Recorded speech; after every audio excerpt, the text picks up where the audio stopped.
René Descartes, I think, therefore I am. The idea that changed the world. In the early 17th century, Europe was a place of uncertainty, conflict, and intellectual upheaval. Old beliefs were being challenged, new science was beginning to rise, and war was tearing nations apart. It was in this unstable world that a man named René Descartes began asking a dangerous question. What if everything we believe is wrong? Descartes was not born a rebel.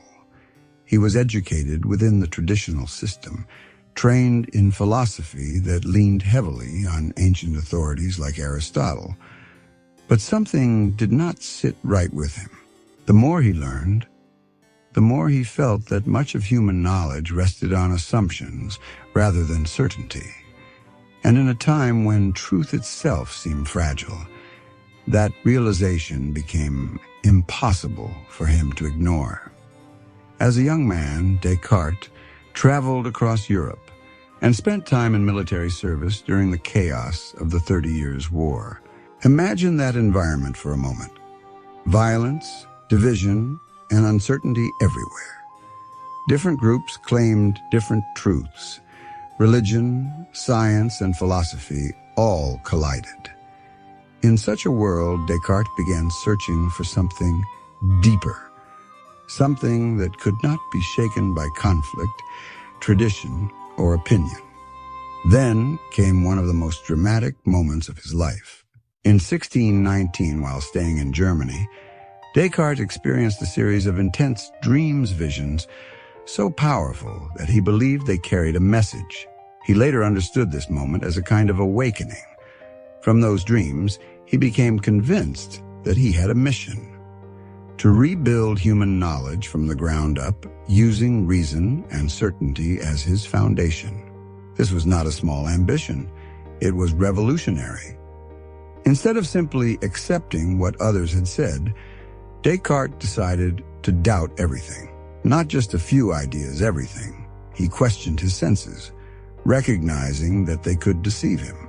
He questioned the world around him, asking whether life itself could be nothing more than a dream. He even imagined the possibility of a powerful deceiver misleading him about everything he thought he knew. This method became known as radical doubt, and it led him into a kind of intellectual darkness, where almost nothing seemed certain anymore. But in that darkness, he found something extraordinary. Even if everything around him was false, even if the world itself was an illusion, there was one thing he could not deny. He was thinking. And from that realization came one of the most famous statements in the history of philosophy: I think, therefore I am. This idea, known in Latin as Cogito, Ergo sum, became one of the foundations of modern thought. Descartes had found a truth that could not be broken by doubt. If you are thinking, even if you are doubting, you must exist in some form. Thought itself becomes proof of existence. This shifted the direction of philosophy. Before Descartes, truth was often grounded in authority: religious institutions, ancient philosophers, or inherited tradition. After Descartes, truth began with the individual thinking mind. Knowledge was no longer something you simply received. It was something you had to examine, test, and build carefully from within. But Descartes did not stop there. He believed that if one certain truth could be found, then others could be built upon it through reason, logic, and careful method. This helped shape rational approaches to science and influenced the way modern thinkers approached knowledge, through questioning, analysis, and systematic reasoning. He also made major contributions to mathematics, especially through the development of analytic geometry. By connecting algebra and geometry, Descartes created tools that are still used today. The Cartesian coordinate system, named after him, allows us to describe shapes, space, and movement using numbers, something fundamental to physics, engineering, architecture, computing, and modern technology.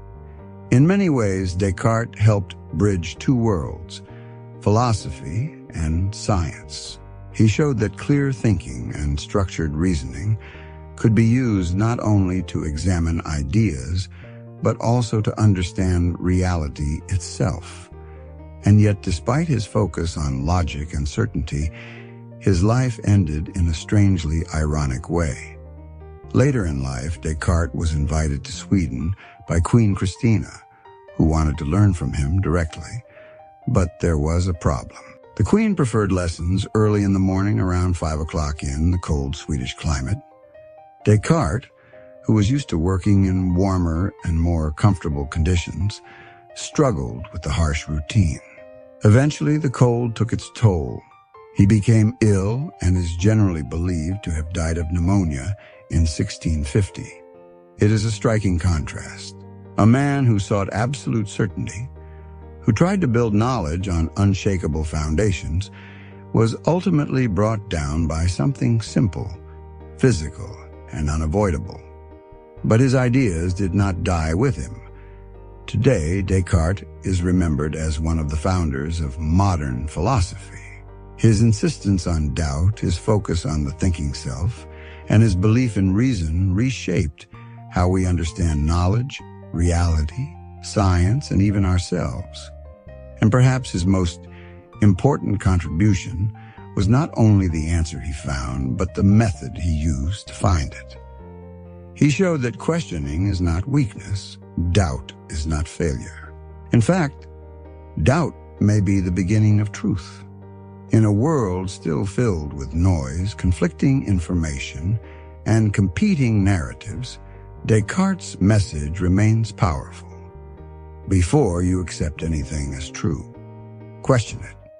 Because the moment you begin to think for yourself, that is where truth begins.